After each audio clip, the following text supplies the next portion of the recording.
as these new technologies come through, we see it every time there's like a brand new technology, whether it's blockchain, whether it's AI.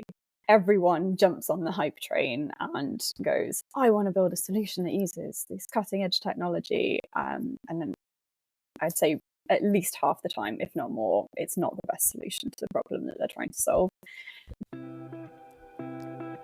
Hey, this is Helen Dawson, and you're listening to the Innovation Crowd podcast. Businesses are looking to reinvent themselves, be more digital, more sustainable, and thrive in a volatile world. Yet most corporate innovation programs don't deliver. In fact, many don't even survive after their second birthday.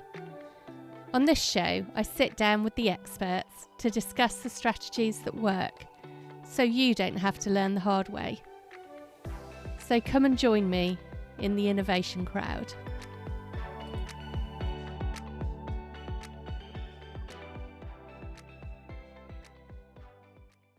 Hello and welcome back to the Innovation Crowd. Today we're going to talk all about product management, what makes good product management, and I'm delighted to have Lucy Scott-Brown joining me to help me talk about that, and maybe we'll talk a little bit about blockchain as well. So Lucy, why don't you introduce yourself and what you do? Yeah, cool. I'm Lucy. I'm a product manager at a company called Clavium at the moment. So I work in kind of blockchain digital assets services right now, but I've previously worked in kind of bigger corporates where I've done stuff from kind of internal product management, product ownership, all the way through to kind of venturing, starting brand new businesses from within that corporate. So yeah, it's been a journey along the way. I've worked with lots of different technology from blockchain right now. Previously, I'd worked with kind of IoT devices that were being put onto big pieces of industrial equipment, worked and did some stuff that was going down the kind of virtual reality, augmented reality route. Very much kind of a jack of all trades. So what makes a great product manager? I mean, that's such a good question, because I think it's something that a lot of people in the product world are always trying to kind of define themselves, like, am I a good product manager? And I think it's hard as well, because as product people, we really need to be focused on why we're doing what we're doing. I guess the ultimate goal for any product manager is to make product that people actually love. Not just love, but they use it, it's helpful, it makes their lives better in one way or another, whether that's a B2C app that is kind of making them feel good, or it's a B2B app or website that enables them to make their job easier and kind of helps them get done what they need to get done. So I guess fundamentally, a good product manager is someone who can deliver those great products. There's a whole lot, I guess, of other stuff that goes into that around, like, how do you deliver good products? So I would say, I guess, the kind of two main areas are being able to understand why you're building something, which means that you know who your users are going to be and what they really want from your product. But also on the broader sense, not just what they want from your product, but what are they aiming to achieve, and how you can figure out how your product can help them to reach that goal. And then the second part of being a really great product manager is being able to communicate with people, because on a more kind of fundamental level, what we do a lot of the time is communication, whether that's communicating with users and customers and understanding what they're wanting, through to being able to deliver. Like, you've got to communicate with a whole load of different stakeholders, from development teams to kind of internal stakeholders, and then obviously to kind of customers or clients, depending on your kind of business. That communication aspect is super, super important. That's what I always tell everyone who kind of asks me, like, what is the one core skill that I should learn as a product manager? Communication. Is it more important to know the business or to know the technology? That is another good question, because I think I see it as technology and both aspects in some ways can be learned, right? And there's a big debate about within the product space of, like, should you hire someone who's good at product and then can learn the business, or should you hire someone who really knows the business and can then learn the product side of it? So And there are lots of very good arguments for both sides of that. Me personally, the way I've always done it is I've been the product person and then I've learned the business. I think a lot of the skills that you learn as a product person is super transferable. And I think if you're anyway like me, when you get into product management, you have that kind of inquisitiveness about you, and you want to learn. I think a lot of product managers want to learn. So I think being able to kind of know what needs to get done as a product person to me is more important. And then you can kind of pick up this knowledge of the individual business to kind of help guide you along the way of providing the things. So for example, when my current company where I'm doing some blockchain services, I'd never worked with blockchain stuff before I joined this company. But I'd worked with other complex technology. So I knew I was going to be able to pick up the knowledge that I needed to. But I guess fundamentally, I backed myself to be able to do that. And I backed my product skills over my domain specific skills. Yeah. And I think sometimes it's a question of balance, right? Because if you have a whole team, you don't want them all one way. You want them to be able to balance off against each other, learn from each other. So yeah, I think you're right. I think you can do either. That's a really, really good point, actually, because the best teams are the ones with the diverse experiences, but some people who have maybe more of the domain specific knowledge can really then help people with the product specific knowledge, and then the product specific ones can help with the processes and understanding and working together. Another communication aspect that you be able to kind of really work together as a team to find the best solutions. And how have you worked on your communication skills over the years? I mean, when I first started in the world of work and was a fresh graduate, I was so shy and I hated speaking to people. I was always very much like, God, are they going to have time for me? Am I asking stupid questions? And I think that led me to be very kind of into myself and not maybe putting myself out there, which then didn't help me be able to communicate very well.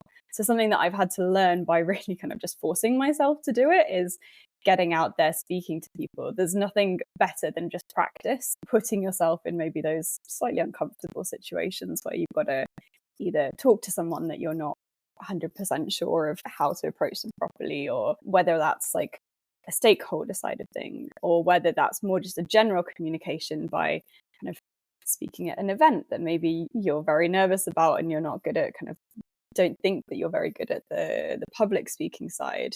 I think all of these things where it involves some sort of communication really tie into each other.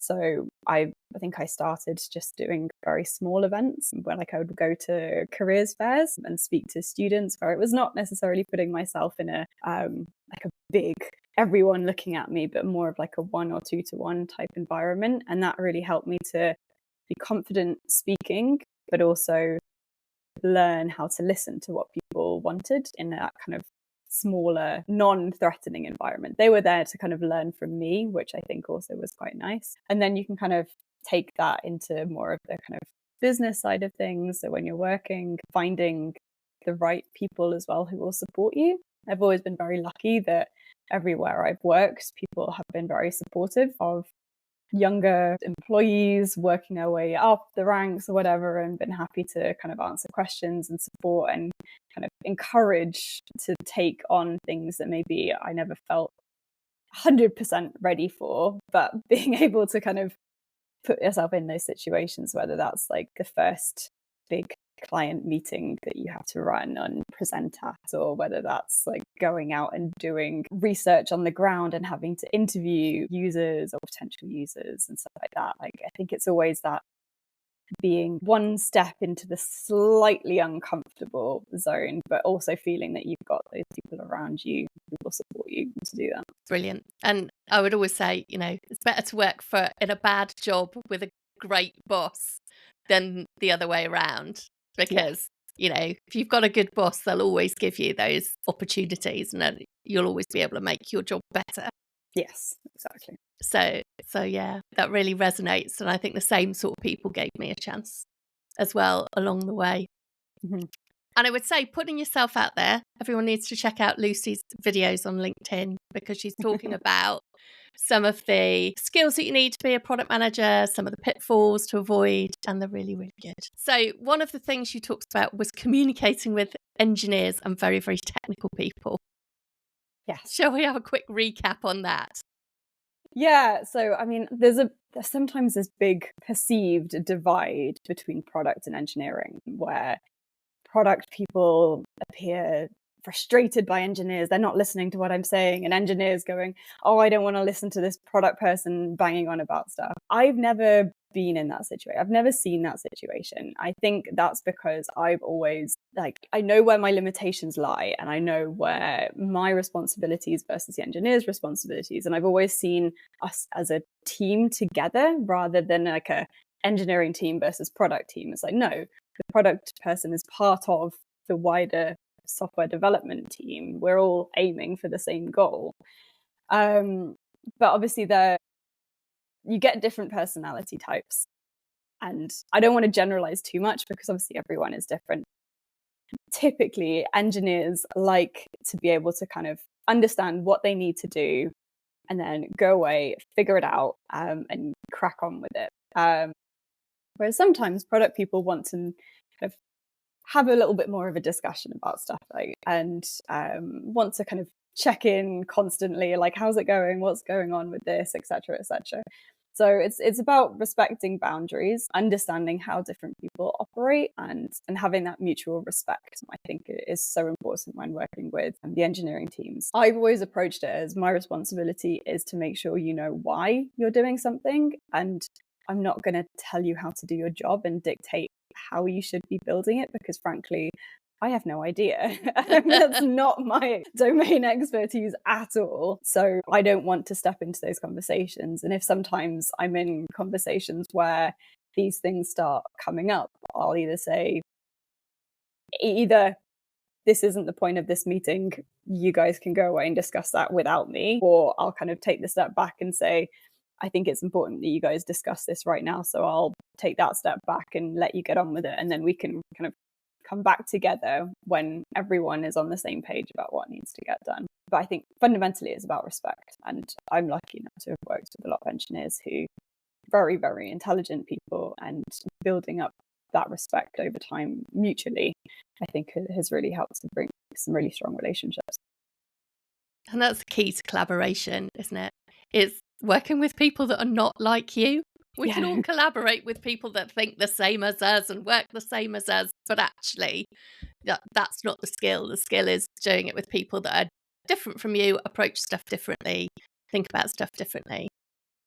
Yeah, I agree. And obviously that varies so much. I mean, even within the same company, I've been working with different teams, and the teams work in such different ways. And like, there's one team that I've worked with who operate at like almost a complete, like, they just love to go and figure stuff out and get on with it, and like they want to be left alone to do their own thing. And then I've had other teams that I've worked with where they really want me involved, and they really want me to, they're constantly asking me questions about stuff. And it's knowing how to kind of deal with all those different personality types and ways of working, and what works for one person doesn't work necessarily for another.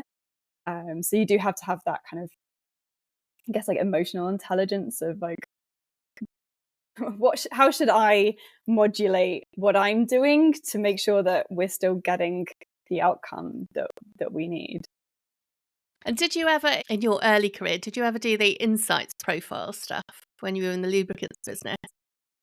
I actually did it more recently. That's the colour one. Yes, I have done that. I didn't do it in the lubricants business, but I did do it more recently at my current company. But it was maybe about 2 years ago that I did it, which I have a feeling it might be slightly different now than when I first did it.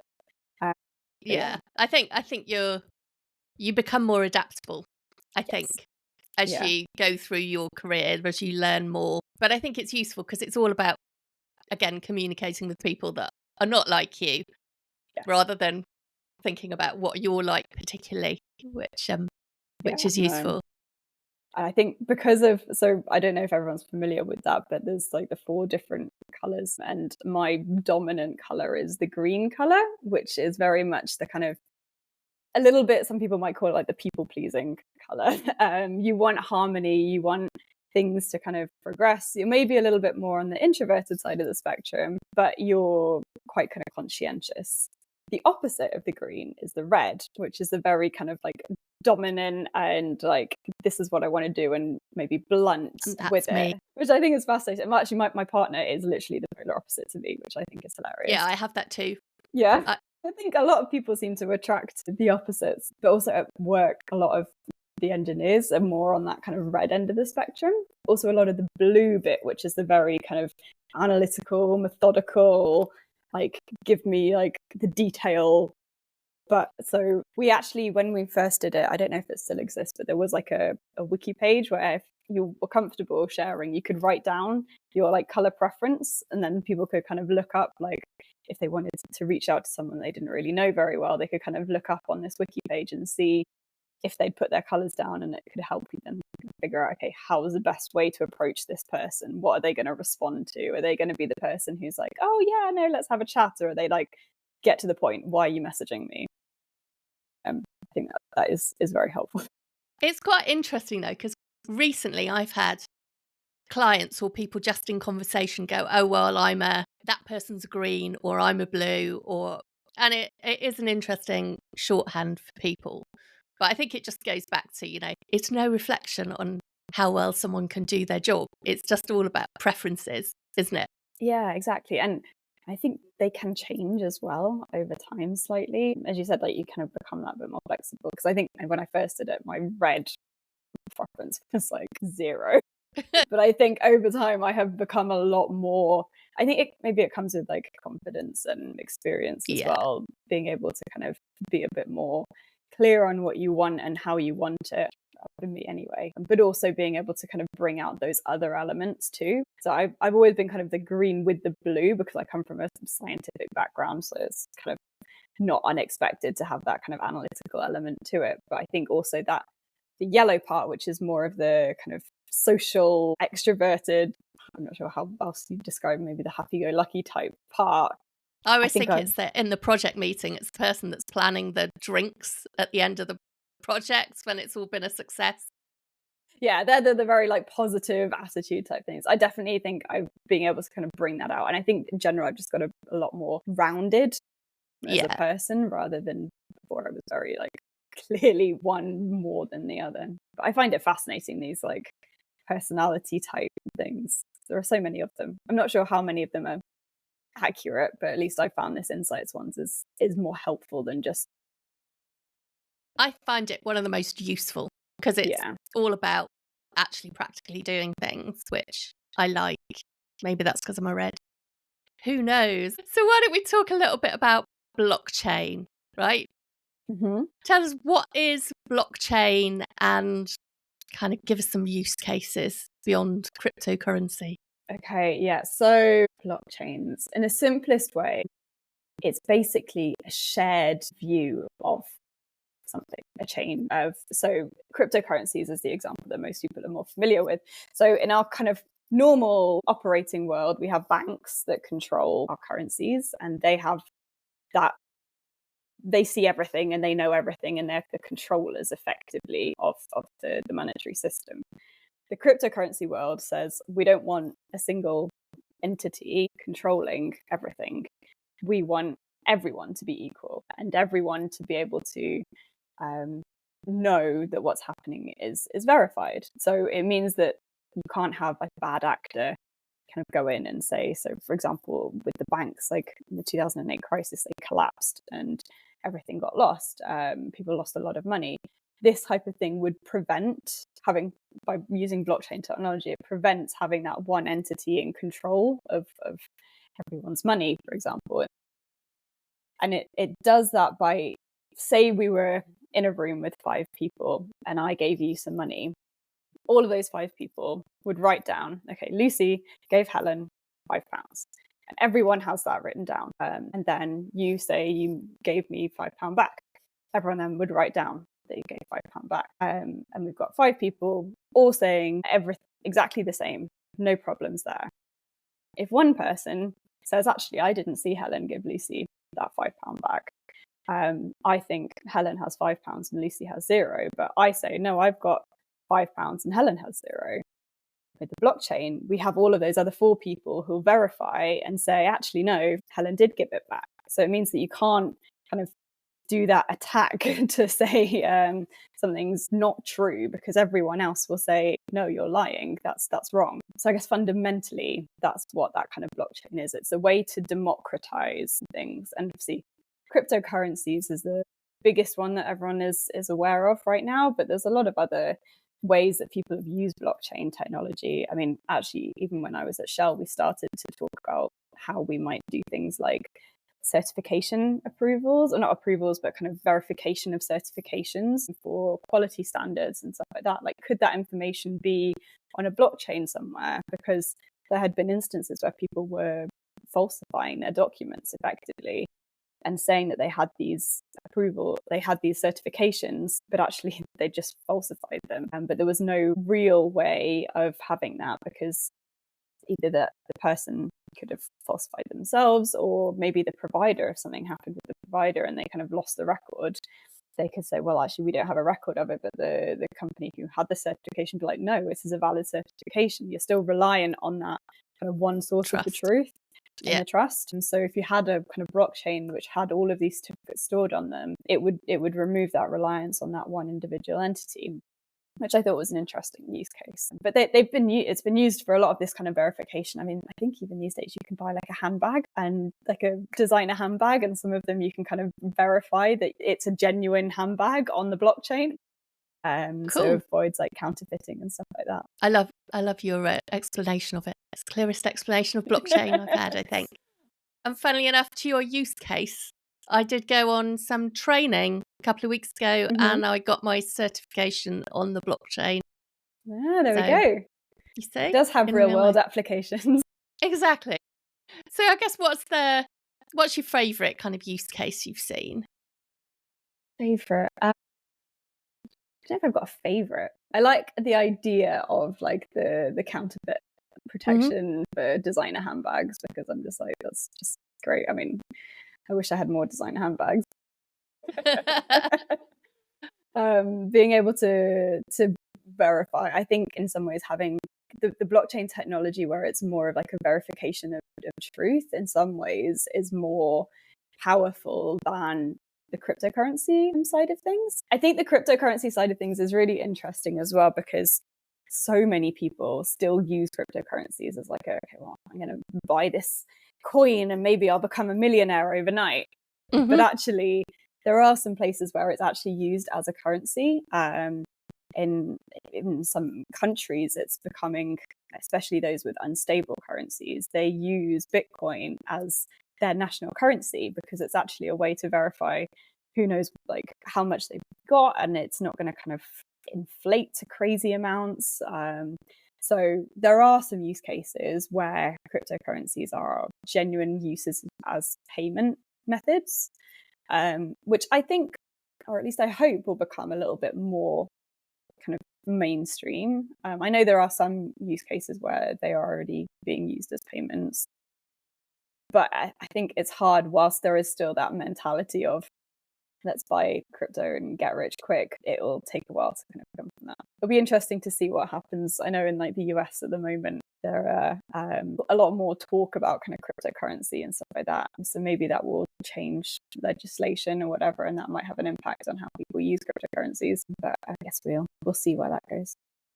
And there have been kind of consultations and thinking about UK government having its own cryptocurrency and all of those things. It's just not there at scale necessarily. No, not yet. But I think maybe give it a few more years and we'll see if that becomes a reality or not. These things are gradually, then suddenly, I think. Yes, yeah, for sure. Where would you tell a company trying to explore blockchain to start? Explore it in terms of like what it could do for them, or just explore the technology itself? Yeah, in terms of what it could do for them. I mean, I think with any tool. You've got to be very careful that you're not using the technology for the technology's sake. And I think it's the same with like AI stuff at the moment as well. There's a lot of people going like, oh, we want to use AI. It's like the first thing you've got to do is like firstly understand your problems, because there's no point in creating a solution if it's not to a problem. And then once you've understood your problem, then you kind of look into, okay, what are the potential ways that we could solve this problem, and what technologies exist that could help us to solve this problem. And just because you have a hammer doesn't mean everything is a nail, right? Don't throw technology at a problem just because you think it sounds cool. It has to be the right solution. That would be my biggest caveat, because I think as these new technologies come through, we see it every time there's like a brand new technology, whether it's blockchain, whether it's AI. Everyone jumps on the hype train and goes, I want to build a solution that uses this cutting edge technology. And then I'd say at least half the time, if not more, it's not the best solution to the problem that they're trying to solve. So finding the right problem, identifying the problem, and then ensuring that you're finding the right solution is definitely the best way forward.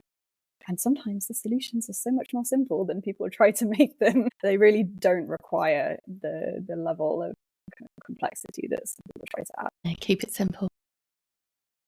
So let me ask you the question that I ask everyone that comes on here, which is, what's a lesson that you learnt the hard way that you wish someone had just tapped you on the shoulder and told you earlier? I think going back to what I was saying at the beginning, generally people are a lot nicer than you make them out in your head to be, and a lot less scary. So don't be afraid to A, ask for help if you need it, or B, just ask questions in general. Like I said, I went through, especially when I was very young and just kind of graduating and whatnot, thinking, oh God, everyone seems to know what they're doing and I don't want to look stupid by asking this question. I don't really know what I'm doing. And oh God, what's going on? Like, why is everyone else like seemingly doing so well? And I feel like I'm really struggling. Chances are probably other people are not doing as well as it looks on the outside internally, but also don't be afraid to kind of be able to kind of reach out, ask for help, or just ask questions. And yeah, like nowadays, obviously I'm happy being the person in the room who's asking the stupid questions. That's kind of my job, and to make sure that I do ask those questions that maybe other people are thinking about but haven't asked, or maybe haven't even thought about.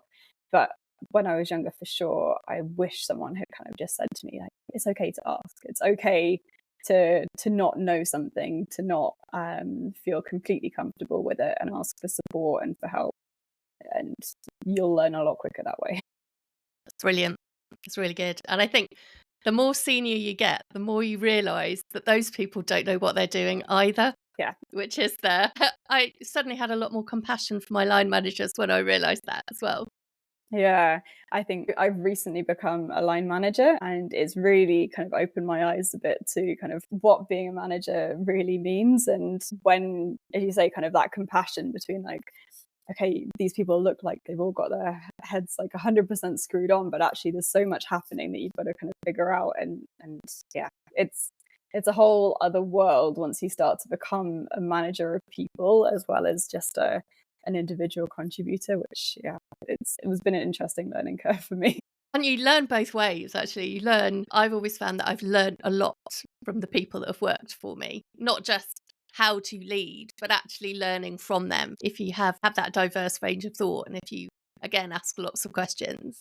Yeah, and I think it's interesting as well to see how different people approach it, because I have a few members in my team and they each operate in very, very different ways. And just being able to see that kind of diversity of how people operate, it's really interesting, because it's also very different to probably how I would have operated in their position as well. So yeah, it's fascinating. It really is. And if people want to get in touch with you, how do they find you? LinkedIn is probably the best place. Lucy Scott Brown. Just feel free to drop me a message and we can have a chat. Brilliant. Thank you so much for coming on. I've really enjoyed catching up.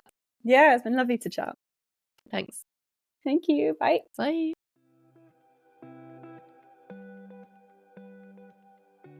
Thanks for listening to The Innovation Crowd. Subscribe on your favourite podcasting service so you don't miss a thing. And I'll see you next time.